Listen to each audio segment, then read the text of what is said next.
And with that, my fine archaeologists, you are to set forth using your map as a guide, your most courteous demeanor to enlist the help of the locals, and your trained eye as a guide as you look for the artifact that will bring you the greatest acclaim.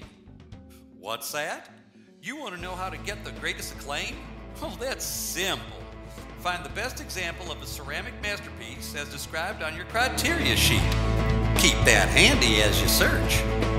Now go and remember to be on your best behavior, or you may be detained by the locals who are only there to help.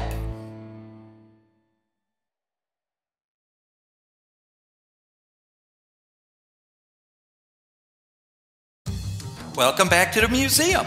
I trust you were kind to the locals. If you weren't, I'll surely hear about it.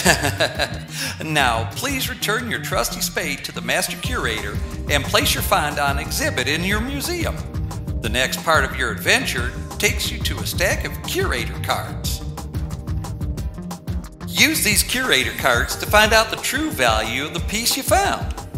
Write the appropriate values on the acquisition sheet and total all your museum's holdings to see which museum has amassed the richest treasure.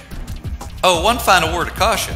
Be careful to accurately figure out the value of your artwork, since inflated estimates may be in danger of insurance fraud.